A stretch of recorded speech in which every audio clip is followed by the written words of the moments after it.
34 साल का आपका सफ़र और 21 शहरों में संपूर्ण डायग्नोसिस की शुरुआत, कैसा रहा सर ये सब? तो मशीन और मेन बिहाइंड द मशीन, तो ये पिछले 34 वर्षों से हम सतत करते आ रहे हैं और उसी का ये परिणाम है कि आज हम इतने शहरों में एक विश्वसनीय रिपोर्ट दे पा रहे हैं।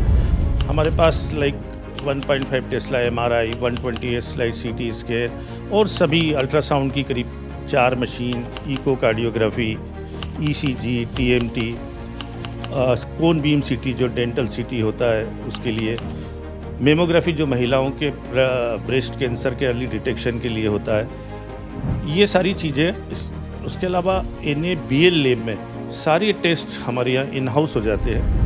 एक लंबे अंतराल के बाद अब एक सफलता का दौर चल रहा है, लेकिन जब आपने इस प्रोफेशन में जब आप आए थे रेडियोलॉजी के, उस वक्त इस ब्रांच का इतना महत्व नहीं था, लोग इसको समझते नहीं थे। तो उस वक्त का किस तरीके का दौर था और कैसे आप इस फील्ड में आए, आप बताइए। एक चीज़ और है कि आपके यहाँ एक क्लिक पे रिपोर्ट मिल जाती है। इन्वेस्टिगेशन कराने के बाद अर्ली रिपोर्ट का जो आप कॉन्सेप्ट लेके आए डिजिटलाइजेशन के थ्रू, वो किस तरीके से काम करता है? लेकिन सबसे बड़ी चीज़ आई है AI, artificial intelligence. Artificial intelligence से रिपोर्ट्स तक बन जाती है, जैसे एक्सरे की रिपोर्ट बन जाती है, CT की रिपोर्ट बन जाती है, MRI की रिपोर्ट बन जाती है। स्टाफ को भी मैंने ये बोला था हमारे कि देखिए, तनख्वाह तो आपको मिल जाएगी, पर जीवन में ऐसा मौका नहीं मिलेगा आप जब जनता की सेवा कर पाओ, जब एक्चुअल में जनता को सेवा की जरूरत है।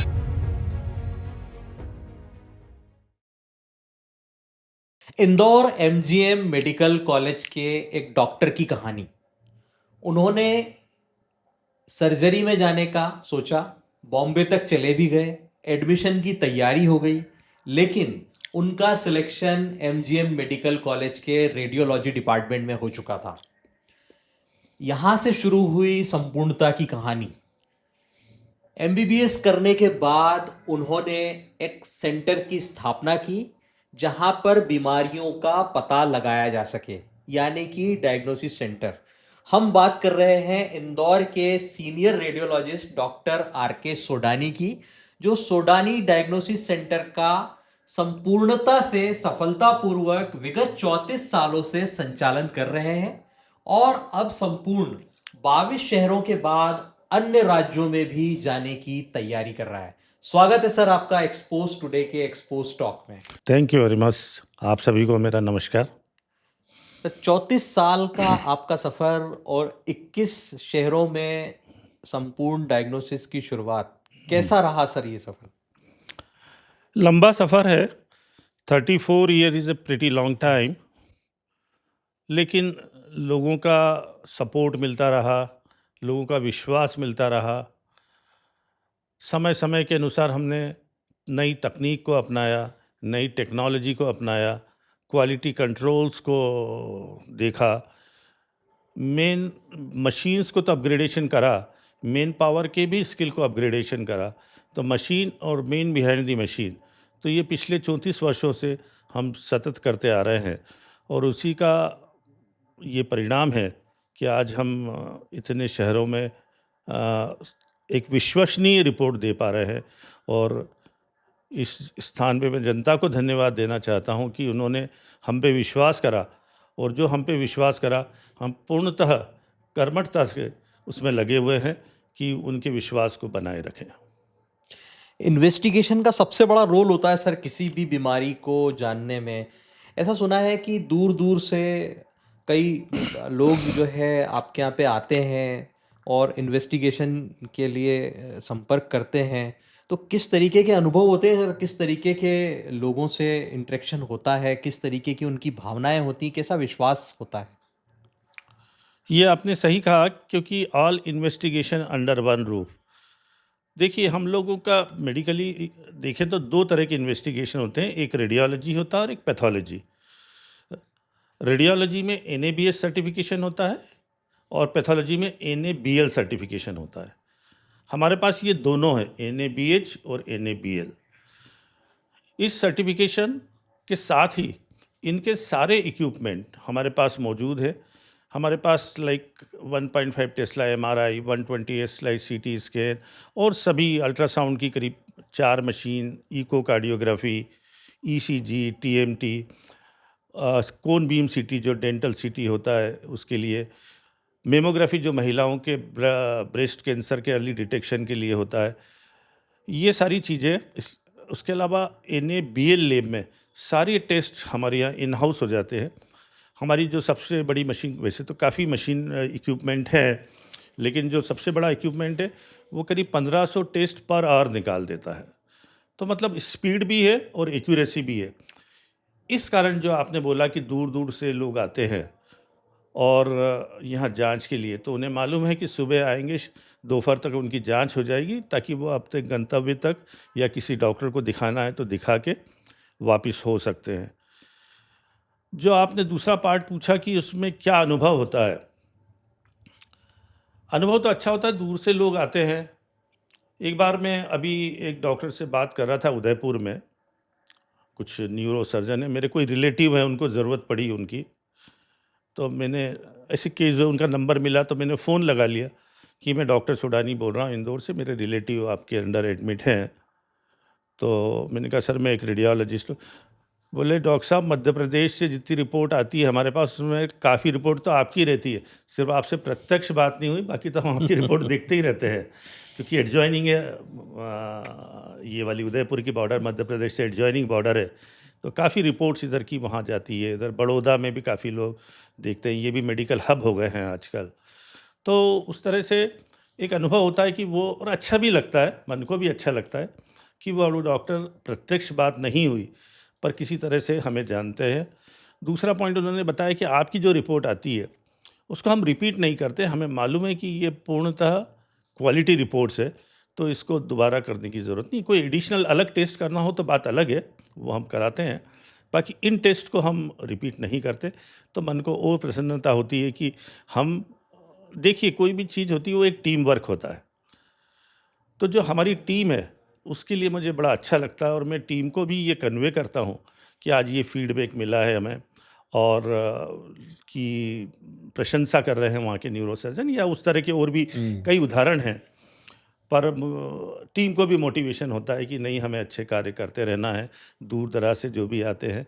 तो इस तरह के अनुभव भी होते हैं जो मैंने अभी आपसे साझा करे। इस तरह से पेशेंट्स के भी अनुभव होते हैं, वो कई पेशेंट्स भी बोलते हैं कि हम वहाँ दिखाया और फिर इंदौर में आपके पास इन्वेस्टिगेशन के लिए आए हैं। एक लंबे अंतराल के बाद अब एक सफलता का दौर चल रहा है।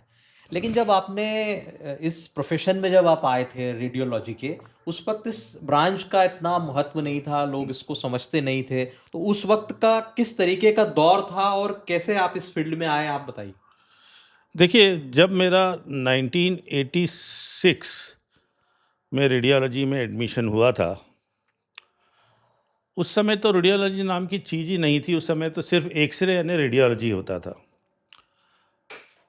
उसके पूर्व मैं सर्जन बनना चाहता था एक्चुअली, तो आई वेंट टू बॉम्बे, और वहाँ मैं तलाश कर रहा था, तो एक अच्छे सर्जन ने मुझे सलाह दी कि इंदौर में आपको क्या मिल रहा है? मैंने कहा रेडियोलॉजी मिल रहा है। बोले जाके जॉइन कर लो।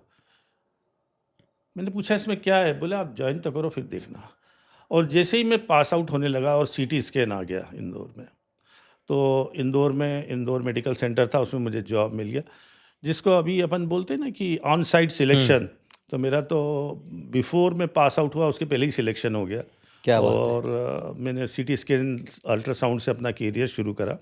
एक्सरे तो मैं करता ही हूँ। फिर मुझे लगा जॉब करने के बाद 1991 में कि अपना एक सेंटर खोलना चाहिए। तो 1991 में बंसी प्लाज़ा में मैंने एक अल्ट्रासाउंड और एक्सरे का क्लिनिक खोला था। शुरू में पेशेंट्स को एक्सेप्टेंस, कॉस्ट पे करना और विश्वसनीयता, वो एक बड़ा चैलेंज था, वो चैलेंज का दौर था। पर धीरे-धीरे जनता में एक्सेप्टेंस बढ़ता गया, और वो जो कठिन समय था, वो निकालते गए। उसके बाद मुझे ऐसा लगा कुछ वर्षों बाद कि शहर के लोग आके ले जाते हैं। उस समय रोड का नेटवर्क भी ठीक-ठीक था, मतलब अब तो बहुत हुँ, अच्छा हो गया है। तो उनको आने-जाने में भी समस्या होती है। फिर हमें विचार हुआ कि हम डिस्ट्रिक्ट प्लेसेस पे भी जाएँ। हम सिर्फ अर्बन पॉपुलेशन को ही नहीं सर्व करें, हमें रूरल पॉपुलेशन को भी सर्व हुँ। करना चाहिए, क्योंकि उनको भी इस चीज़ की ज़रूरत है, पर किसी कारण वो यहाँ तक पहुँच नहीं पा रहे हैं, उनका सही डायग्नोसिस नहीं हो पा रहा है। तो वो कारण था कि हमने ये मध्य प्रदेश का जो ये वेस्ट पार्ट है, जिसको हम मालवा और निमाड़ बोलते हैं, जी। इस एरिया में हमने सारे डिस्ट्रिक्ट ने 12 रेवेन्यू डिस्ट्रिक्ट में हमारी ब्रांचेस है। भोपाल में भी अभी हमने शुरू करा है, हुँ। करीब 1.5 साल हो गया है। अब ये वाला हमारा हब एंड स्पोक मॉडल है। मेन सेंटर इंदौर में है, हुँ। बाकी सेंटर में इन्वेस्टिगेशन वहाँ की हुँ। ज़रूरत के हिसाब से होते हैं। कहीं सीटी स्कैन है, कहीं एमआरआई है, ऐसे करके मतलब हुँ। अलग-अलग कॉम्बिनेशन है। करीब 10 लैब्स है हमारी। हुँ। मेन लैब इंदौर में है, बाकी हर जगह लैब भी है। सब जगह पैथोलॉजिस्ट भी हैं, रेडियोलॉजिस्ट भी हैं। उस क्वालिटी को हम ऑनलाइन भी मैनेज करते हैं, ऑन साइट भी मैं जाके मैनेज करता हूँ। तो सफ़र का कोई भी सफ़र जब हम शुरू करते हैं और कोई भी शुरू करता है, तो शुरू में कठिनाई तो आती है, लेकिन चुनौतियों से भागने से काम नहीं होती। चुनौतियों का सामना जब हम करते हैं, तो कोई अच्छी चीज़ प्रकट होती है। तो यही मेरा एक जीवन का अनुभव रहा कि कभी भी चुनौतियाँ आए, तो पीछे नहीं हटना। हम सही हैं, सही कार्य कर रहे हैं, उसको पब्लिक एक्सेप्टेंस निश्चित मिलेगा। या मैं मेडिकल नहीं, किसी भी फील्ड के बारे में बात करूं, यदि हम युवाओं की बात करें, या युवा यदि एक बात पे, एक लाइन पे यदि फर्म होके और चलते रहते हैं और सही कार्य करते रहते हैं, जो उपयोगी कार्य है, जो सही कार्य है, जो क्वालिटी कार्य है, तो सफलता निश्चित मिलेगी। ये मेरे जैसे इंदौर स्वच्छता में नंबर 1 आया है, लगातार 8 बार स्वच्छता का खिताब इंदौर ने जीता है। हेल्थ को लेके आपको क्या लगता है कि किस तरीके की चीज़ें शहर में होना चाहिए? हेल्थ को लेके लोगों में किस तरीके की अवेयरनेस होना चाहिए? देखिए, हेल्थ चेकअप में 2-3 मिथ है, मैं वो आपको थोड़ा-सा बताना चाहता हूँ। क्योंकि आजकल ऑनलाइन काफ़ी पैकेजेस अवेलेबल हैं हुँ। कि ये मतलब मैं किसी का नाम नहीं, कि 1000 रुपए में 90 हुँ। टेस्ट करा लो, हुँ, 80 हुँ, टेस्ट हुँ। करा लो। पब्लिक वो टेस्ट करा लेती है और फिर आराम करती है कि चलो मेरा तो सब ठीक आया है। मैं बताना चाहता हूँ कि कोई सा भी ऐसा टेस्ट नहीं बना है, जो ये किसी व्यक्ति को बता दे कि उसको 5 दिन बाद, 7 दिन बाद हार्ट अटैक आएगा। हुँ। ऐसा कोई भी टेस्ट नहीं होता। ऐसे टेस्ट होते हैं जो प्रिडिक्ट कर सकते हैं, उसके लिए हमें इको करना पड़ता है, उसके लिए टीएमटी करना पड़ता है। यदि हमारे पेट में कोई चीज़ है, तो उसके लिए सोनोग्राफ़ी करना पड़ता है। महिलाओं के लिए मैं ऑलरेडी बता चुका हूँ कि अर्ली ब्रेस्ट डिटेक्शन के लिए मैमोग्राफ़ी करना पड़ता है। तो ये सोनोग्राफ़ी, ईसीजी, इको, टीएमटी, ये सब मिला के कॉम्प्रिहेंसिव टेस्ट होते हैं। तो पहले तो जनता को ये मिथ हटाना पड़ेगा कि सिर्फ ब्लड टेस्ट से पूरे शरीर की जांच हो जाती है और हम बिल्कुल ठीक हो जाएंगे, वो रिपोर्ट ठीक आई तो हम ठीक है। नहीं, साल में एक बार पूर्ण चेकअप कराना चाहिए। एटलीस्ट पहले हम बोलते थे कि 50 ईयर के एबव वाले कराएं, ग्रेजुअली हमने उसको बोला कि अब 40 ईयर के ऊपर वाले कराएं। लेकिन अभी की जो सर्कमस्टांसेस है और जो लोगों की सिचुएशन जब स्ट्रेस में है, काफ़ी खान पान में बदलाव आ गया है, ये सब चीज़ें बदल गई है। तो 35 ईयर के बाद प्रतिवर्ष साल में एक बार शरीर का पूर्ण चेकअप कराएं, जिसमें ब्लड टेस्ट तो है ही, ये टेस्ट भी शामिल होना चाहिए। जो आपका प्रश्न था कि इंदौर के बारे में आप जो बात करना चाहते हैं, काफ़ी लोग करा रहे हैं, फिर भी अभी मेरा सोच है कि परसेंटेज बहुत, यदि हम परसेंट निकालने जाएंगे तो बहुत कम परसेंट में लोग ये करा रहे हैं। ये चेकअप्स के लिए, अवेयरनेस के लिए एक जन मतलब टॉक्स हों, बार-बार वैचारिकता हो, आम जनता तक ये बात पहुँचे, वो आप जैसे पत्रकार या इस तरह का मीडिया भी उसमें सपोर्ट करे कि हाँ, स्वास्थ्य चेकअप कराना चाहिए। यदि हम स्वास्थ्य चेकअप कराते हैं और बीमारी को अर्ली स्टेज में पकड़ लेते हैं, किसी भी, चाहे ब्रेस्ट कैंसर हो, चाहे अस्थमा हो या ब्लड प्रेशर हो, सबसे बड़ा तो डायबिटीज़ है, जो हुँ। डायबिटीज़ सबसे बड़ी चीज़ है। तो इनको हम अर्ली स्टेजेस में पकड़ लेते हैं डायबिटीज़ को, तो उसके होने वाले कॉम्प्लिकेशन को रोक सकते हैं। ये करने से, जो आपका प्रश्न है कि स्वस्थ इंदौर में, मतलब इंदौर स्वस्थ में फर्स्ट आए, तो स्टेप बाय स्टेप आएगा। हमें चेकअप्स कराने पड़ेंगे, चेकअप्स करा के हमें अपनी स्वास्थ्य के बारे में जानकारी लेना पड़ेगी। नेचुरली बाकी चीज़ें भी काम करेगी, जो एक्सरसाइजेस होती है, मैराथन होती है, रेगुलर डाइट प्लान्स होते हैं, ये चीज़ें तो फॉलो करना ही पड़ेगी स्वस्थ रहने के लिए, लेकिन चेकअप भी एक महत्वपूर्ण पार्ट है। कुल मिला के विल पावर और कंसिस्टेंसी का मामला है, अगर ये दोनों चीजें रहेगी, जी, क्योंकि स्वच्छता में जो नंबर 1 आए लोगों की विल के कारण आए। लोगों की बिल के कारण। प्रशासन ने, नगर निगम ने सहयोग किया, लेकिन लोगों की अंदर से इच्छा थी कि हमको ये करना है। Right, right. उसी तरीके से अगर हेल्थ में इनिशिएटिव लिया जाए तो चीजें वैसी हो सकती हैं। आपने बिल्कुल ठीक कहा हिमांशु जी, क्योंकि लोगों का विल पावर चाहिए कि हमें इंदौर को स्वास्थ्य में नंबर 1 लाना है, तो उन्हें ये निश्चित तौर पे मन से तैयार होना पड़ेगा, अपना विल पावर को बढ़ाना पड़ेगा, और उसमें जन प्रतिनिधि और सभी लोग, मीडिया, एवरीवन, सभी का इम्पोर्टेंस है। सभी लोग जब इसमें सामूहिक रूप से कार्य करेंगे तो डेफिनेटली ये एक बहुत अच्छा मोमेंटम बनेगा, और उसमें संपूर्ण डायग्नोस्टिक तैयार है। उसको अब जहाँ जो भी रोल दिया जाएगा, हम बिल्कुल उसको स्वस्थ इंदौर के लिए करने के लिए तत्पर हैं।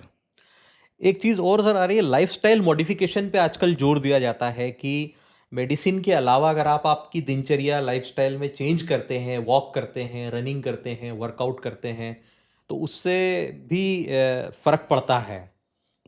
जी हाँ, लाइफस्टाइल डिसीजेस ही से हो गए हैं। जैसे आपने जैसे बोला कि 34 ईयर से कर रहे हैं। पहले जैसे डायरिया और ये इस तरह की बीमारियां होती थी, जो आजकल नहीं होती है। डेंगू, मलेरिया भी काफ़ी कम हो गया। डेंगू का एपिसोड आता लगे, मलेरिया भी कम हो गया। ये बीमारियां कम हो गई, जिनको अपन बोलते हैं water borne, mosquito borne diseases हैं, वो कम हो गई है। अब लाइफस्टाइल डिसीजेस आ गई है।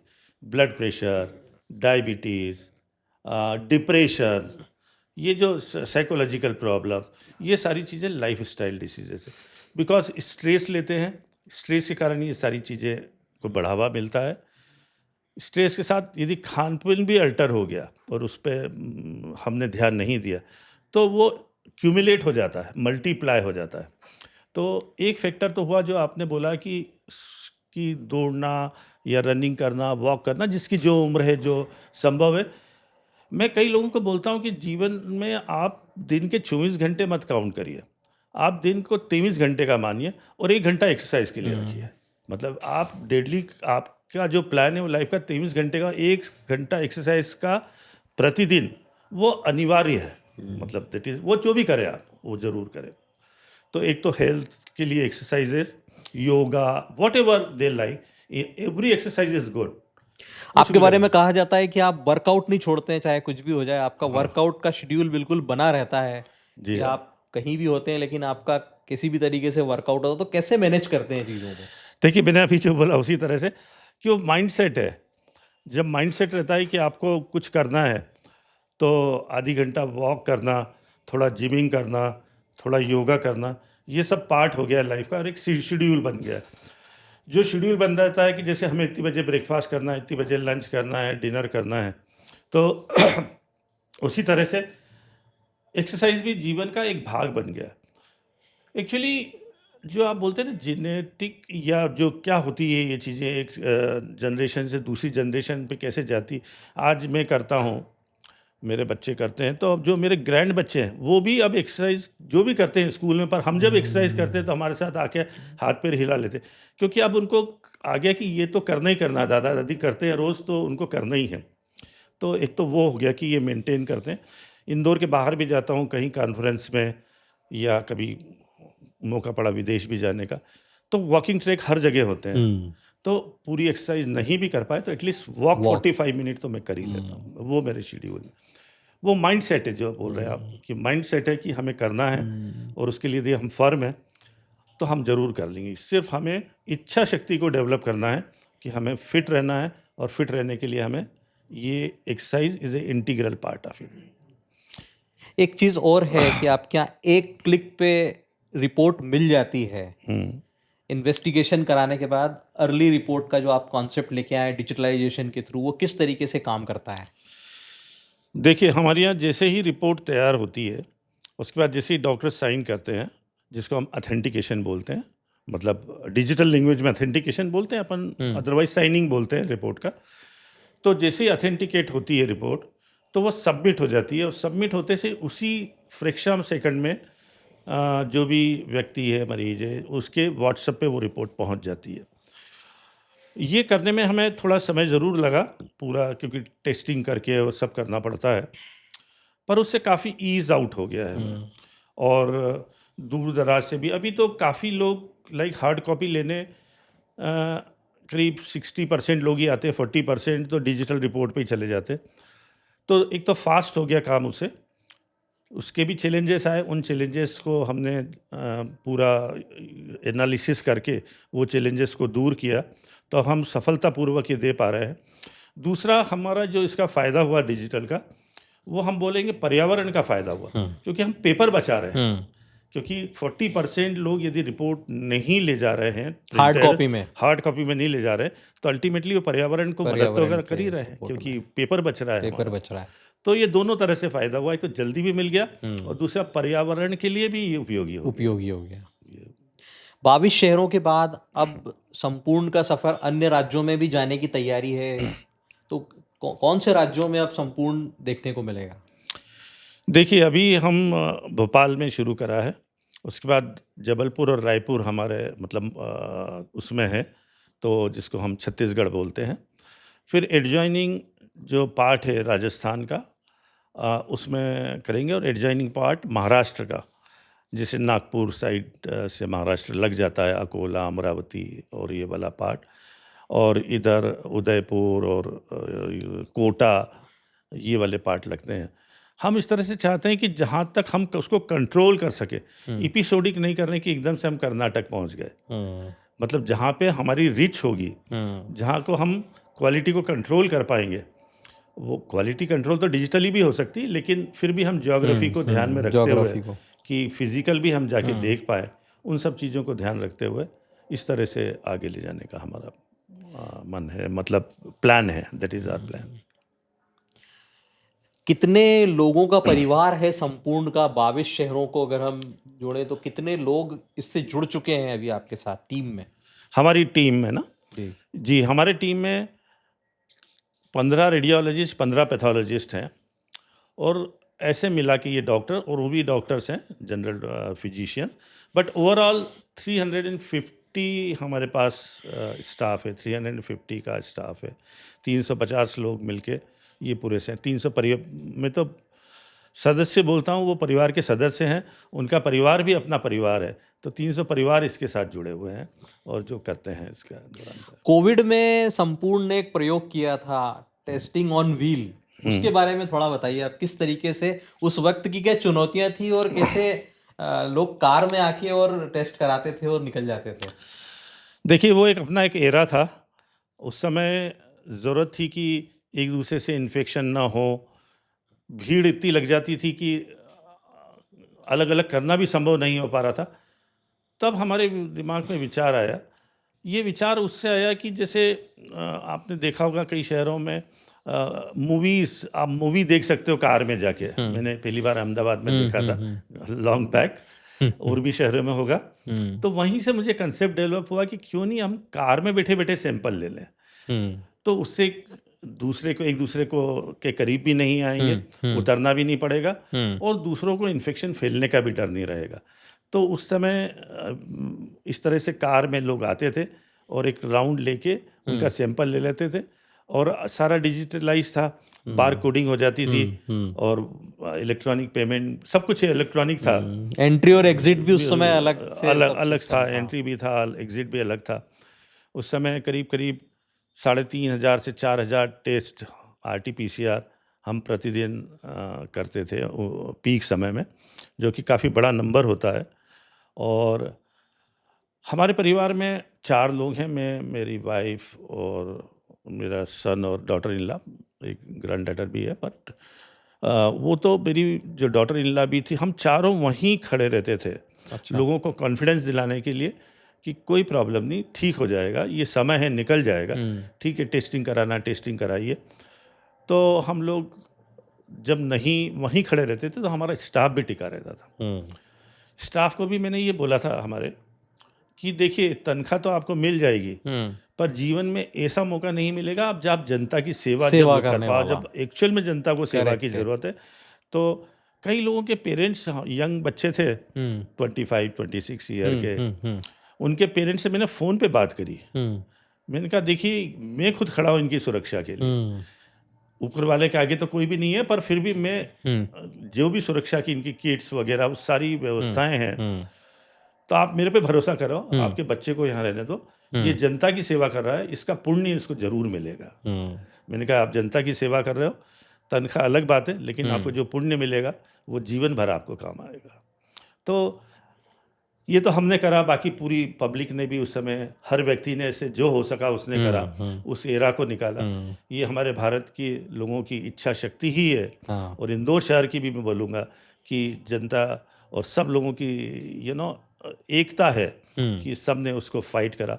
हमने तो छोटा सा रोल प्ले किया, पर सब ने बहुत बड़े पर बड़े मध्य रोल भी प्रदेश प्ले। में मुझे लगता है पहली बार इस तरीके का प्रयोग हुआ था, वो जो हुआ था। जी हाँ, और किसी ने नहीं करा था फिर, हाँ करा भी नहीं, क्योंकि वो ऑर्गेनाइज करना और उतना बड़ा हम्म सिस्टम बनाना हम्म भी डिफिकल्ट काम था।